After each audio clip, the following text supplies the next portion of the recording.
मित्रों, बीजेपी के अंदर जहां पर बहुत सारे एक्सट्रीमिस्ट और अजीबो-गरीब किस्म के इंटेलेक्चुअल्स, भाड़े के इंटेलेक्चुअल्स मौजूद हैं, वहां पर बड़े जेन्युइन किस्म के भी लोग आपको बीजेपी में कुछ कुछ नज़र आते हैं। बहुत ही थोड़े से हैं, लेकिन एग्जिस्ट करते हैं। सुधींद्रा कुलकर्णी साहब भी उनमें से एक हैं। ये बीजेपी के रुकन हैं, सुधींद्रा कुलकर्णी, और इनके जो ख़यालात हैं थोड़े से डिफरेंट किस्म के, यानी ये बीजेपी के अंदर जो उनके थिंक टैंक्स हैं ना, उनमें थोड़े से हटके हैं।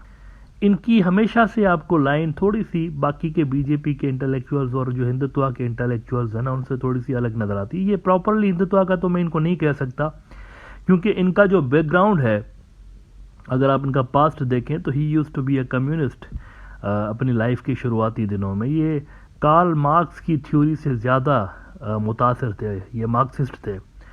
लेकिन फिर 1996 में इन्होंने बीजेपी ज्वाइन कर ली, और फिर जब इनसे पूछा गया कि जनाब कहाँ बीजेपी, कहाँ मार्क्सिस्ट आइडियोलॉजी, ये इतना बड़ा शिफ्ट आप कैसे लेकर आ गए, इतना बड़ा स्विच आपने कैसे किया, तो उस पर इनका कहना था कि यार देखो, मैंने बहुत इस पे गौर व फिक्र की, मैंने बहुत इस पे सोच विचार की, मुझे मार्क्सिस्ट आइडियोलॉजी अभी भी अच्छी लगती है, लेकिन मेरा ये ख्याल है कि इंडिया जैसी सोसाइटी में मार्क्सिस्ट आइडियोलॉजी को, यानी वो चल नहीं सकती यहाँ पे, इंडिया के अंदर वो चल नहीं सकती, सस्टेन नहीं कर सकती।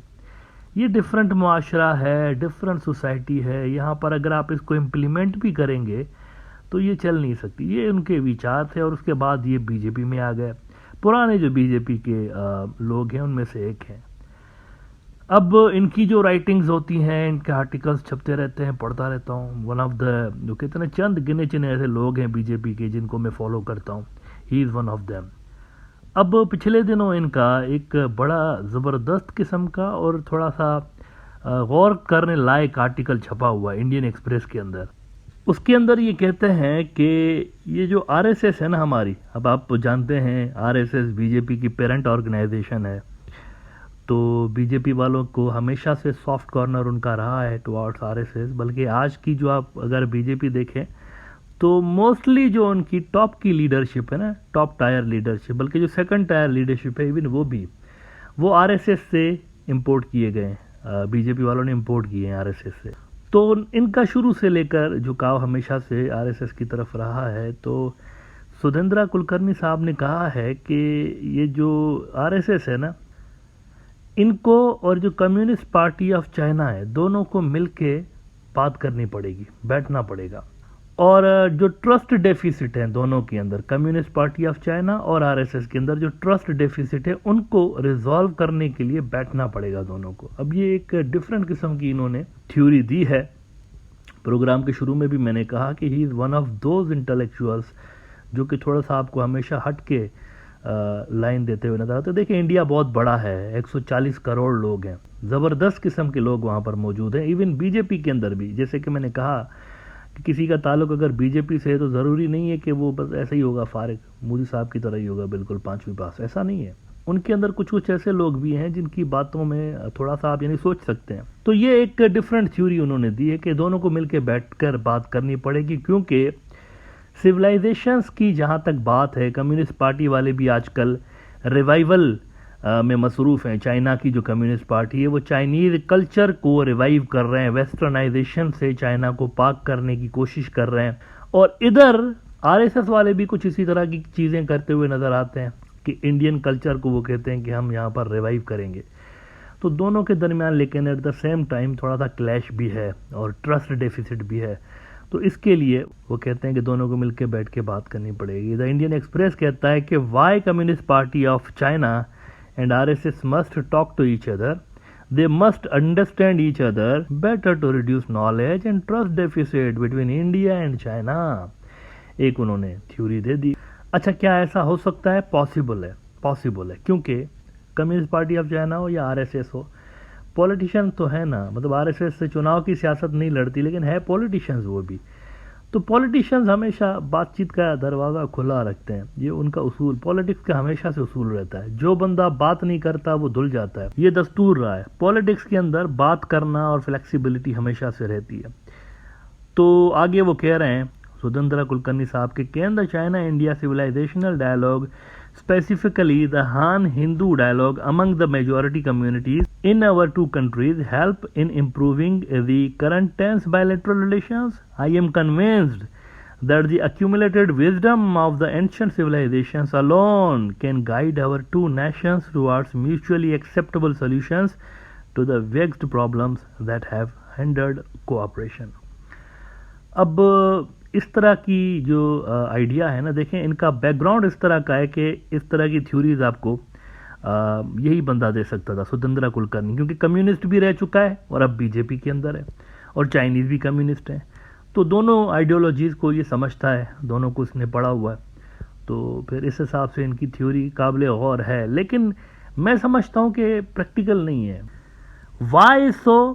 अगर आप इनका यही आर्टिकल आगे पढ़ेंगे ना, तो मेरे ख्याल से एक जगह पर इन्होंने एक बात की है, वो बात इटसेल्फ प्रूव करती है कि आरएसएस जो है वो कम्युनिस्ट पार्टी ऑफ चाइना के साथ कभी भी मुस्तकिल बुनियादों पर नहीं चल सकती आगे। अब वो क्या बात है, उसके लिए मैं आपको ज़रा इन्हीं के आर्टिकल का ये हिस्सा दिखाना चाहूँगा कि in May 2019 I participated in the conference on dialogue of Asian civilizations hosted by the Chinese president Xi Jinping in Beijing. The government of India gave it a miss, which it should not have. In his speech, Xi, who has recently proposed global civilization initiative, paid rich tribute to all the civilizations in Asia. He made a surprising observation. अब ये जो Xi Jinping के अल्फाज हैं ना, इसके अंदर जवाब छुपा हुआ है कि आरएसएस इनके साथ क्यों नहीं चल सकती, चाइनीज़ के साथ, और कम्युनिस्ट पार्टी ऑफ चाइना वाले इनको पसंद क्यों नहीं कर सकते, लॉन्ग टर्म के लिए इन पर रिलाय क्यों नहीं कर सकते। शी के अल्फाज सुनिए ज़रा। शी जिनपिंग कहता है कि the thought that one's own race and civilisation are superior and the inclination to remould or replace other civilisations is just stupid.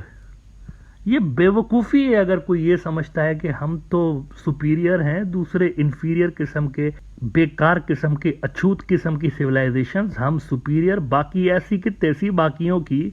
ये बेवकूफ़ाना आइडिया है, शी जिनपिंग कहता है। और आगे वो कहता है इस माइंडसेट के बारे में कि and will only bring catastrophic consequences. What we need is to respect each other as equal and so no to hubris and prejudice. अब देखिए किसकी तरफ इशारा कर रहा है शी जिनपिंग, ज़रा सोचिए तो सही। एशिया में ऐसा कौन सा माइंडसेट है, ऐसी कौन सा नज़रिया है जो ये समझता है कि हम सुपीरियर हैं और बाकी तो इन्फीरियर हैं, बाकी तो पानी कम है हमारे सामने। कौन सी तहजीब है, किसकी तरफ इशारा कर रहा है? इन्हीं की तरफ कर रहा है, हिंदुत्व वालों की तरफ, क्योंकि इनके अंदर ये कीड़ा मौजूद है शुरू से लेके कि हम जो थे ना कि एक दौर में हम तो पता नहीं 5000 साल पहले 10,000 साल पहले हम उड़ते थे हवा में। ये भी थ्योरी है इनकी। जहाज बने हुए थे हमारे, रावण का जहाज था 5000 साल पहले, परमाणु वेपन्स भी थे, सर्जरी करते थे 10,000 साल पहले। आपको पता है, ये मोदी साहब के स्टेटमेंट्स, सर्जरी थी, गणेश साहब की सर्जरी हुई पड़ी थी, पहली सर्जरी दुनिया की। अब ये असल में माइंडसेट है। इसी तरह से बर्मा से लेकर जो चले हिंदुस्तान तो उधर तक काबुल तक इंडिया ही इंडिया था। ये इतना बड़ा इंडिया था और बाकी की जितनी भी सिविलाइजेशन थी इन सब ने हमसे प्रेरणा ली हुई है, इनकी अपना कुछ भी नहीं है। इन्होंने असल में हमसे, ये बुद्धिज़्म हमारे यहाँ ये ओरिजिनेट हुआ और चाइना में फैल गया। हमने चाइना के ऊपर हमने उनको जो है वो कल्चरल इन्फ्लुएंस हमारा था उनके ऊपर, रिलीजियस इन्फ्लुएंस हमारा था, काबुल तक हमारा मुल्क हुआ करता था। ये सारा जो कुछ भी हम थे, ये किसका माइंडसेट है? आरएसएस का तो है, ये इन्हीं का तो है। अभी भी इन्होंने जो पार्लियामेंट के अंदर म्यूरल लगाया हुआ है, तो उसके लिए मिनिस्ट्री ऑफ फॉरेन अफेयर्स के स्पोक्सपर्सन बागची साहब ने क्या बोला है? ये तो कल्चरल सिमिलरिटीज़ को जाहिर करता है कि हमारा जो कंट्री है इसकी इतनी यहाँ तक कल्चरल सिमिलरिटीज़ है। इनका अपना कोई कल्चर नहीं था, इसका मतलब ये अफ़गानिस्तान वालों का, पाकिस्तानियों का, आज का जो पाकिस्तान है, बांग्लादेशियों का और वो बर्मा वालों का, क्या यहाँ कोई कल्चर ही डेवलप नहीं हुआ? आपने सिखाया इनको कल्चर यहाँ सारों को। मतलब ये माइंडसेट आज भी है ना, आरएसएस बीजेपी की ही गवर्नमेंट है ना इंडिया के ऊपर, तो आज भी यही तो माइंडसेट है। तो चाइनीज़ ऐसे माइंडसेट के साथ कैसे चल सकते हैं जब वो कहते हैं दिस इज स्टूपिडनेस, बेवकूफ़ी है जो ऐसा समझता है, और आप इसको प्रमोट कर रहे होते हैं। आज भी आप कल्चर्स को तो छोड़ें, रिलीजियस आइडियोलॉजीज को ही आप अछूत कह रहे होते हैं। क्या आरएसएस ये नहीं कहती कि मुसलमान और जो क्रिश्चियंस हैं ये बाहर के मलीच रिलीजन्स हैं दोनों, इनको इंडिया में नहीं होना चाहिए, और यहाँ के जो इंडियन रिलीजन्स हैं वही हमारे हैं, मतलब वो सिखिज़म को कहते हैं और वो बुद्धिज़्म को कहते हैं, जैनिज़्म को कहते हैं, ये हमारे ओरिजिन सन ऑफ सॉइल। और बाकी वो जो दोनों हैं क्रिश्चियंस और मुसलमान मलीच, क्या उनको इन्फीरियर नहीं कंसीडर करते? द आंसर इज यस, करते हैं। दिन में 10 मरतबा कहीं ना कहीं भी कोई ना कोई आरएसएस का लीडर आपको इन्हीं मज़ाहिब और इन्हीं कल्चर्स के खिलाफ और इन्हीं सिविलाइजेशंस के खिलाफ बयानात देता हुआ नजर आता है। तो ये जो एक थॉट है ना कि जी हमें दोनों को बैठना पड़े, इसका कोई फायदा नहीं होगा। आगे इन्होंने यही बातें की हैं, मोहन भागवत को बुलाना चाहिए चाइना को, और वहां पर इनको बेटर अंडरस्टैंडिंग के लिए बात करनी चाहिए दोनों को, वगैरह वगैरह वगैरह। शुरू से लेकर अगर एक आइडियोलॉजी की बुनियाद ही सुपीरियरिटी पे, रेशियल सुपीरियरिटी पे रखी गई हो कि हम सुपीरियर नेशन है, हिटलर से मुतासर होकर, नाजी जो जर्मन पार्टी थी उनसे मुतासर होकर तो आरएसएस की बुनियाद रखी गई थी, ये ओपन फैक्ट है। तो जब नींव ही इस तरह की टेढ़ी दीवार की लगी हुई हो तो वो फिर सीधी तो नहीं हो सकती ना, आगे चल के वो टेढ़ी दीवार बनी हुई है। तो आरएसएस और कम्युनिस्ट पार्टी ऑफ चाइना के दरमियान जमीन आसमान का फर्क है। उधर रेशियल सुपीरियरिटी आपको नहीं मिलती उनके यहाँ, उधर कल्चरल सुपीरियरिटी वो ज़रूर चाहते हैं कि हमारा चाइना है अगर, तो चाइना के अंदर चाइनीज कल्चर होना चाहिए, और उसके लिए वो एक जस्टिफिकेशन देते हैं कि अक्सर जो चाइना है, 92% जो चाइना है उसके ऊपर, उसकी वहाँ पर जो आबादी रहती है हान नस्ल वालों की, 8% दीगर कम्युनिटीज़ हैं, बाकी 92% जो है हान कम्युनिटी से ताल्लुक़ रखते हैं। तो उन्हीं का कल्चर फिर चाइना के अंदर डोमिनेंट होना चाहिए, ये उनका एक माइंडसेट है। उनका ये माइंडसेट नहीं है आरएसएस के जैसा। तो मेरे ख्याल से एक फंडामेंटल डिफरेंस है आरएसएस में और कम्युनिस्ट पार्टी ऑफ चाइना में। इस फंडामेंटल डिफरेंस के होते हुए चाइनीज इनको कभी भी एक्सेप्ट नहीं करेंगे, क्योंकि दो शेर एक पिंजरे में नहीं रह सकते ना। अगर एक जगह से इस तरह के ख्यालात हों कि एक बहुत बड़ा इंडिया बनाना है और उसी का फिर दबदबा होना चाहिए पूरे रीजन के अंदर, तो फिर चाइनीज खुद किधर जाएंगे? वो खुद भी यही चाहते हैं कि रीजन के अंदर हमारा इन्फ्लुएंस ज़्यादा होना चाहिए। आरएसएस भी यही चाहता है, इंडिया का इन्फ्लुएंस ज़्यादा होना चाहिए, चाइना से भी ज़्यादा। तो बुनियादी कन्फ्लिक्ट ऑफ इंटरेस्ट, जियोपॉलिटिकल जो इनके ऑब्जेक्टिव्स हैं ना, वहाँ पर भी है, और दीगर भी जो फैक्टर आप उठा के देख लें तो बुनियादी कन्फ्लिक्ट ऑफ इंटरेस्ट है। इसके चलते मेरा नहीं ख्याल कि दोनों कभी भी करीब आ सकते हैं।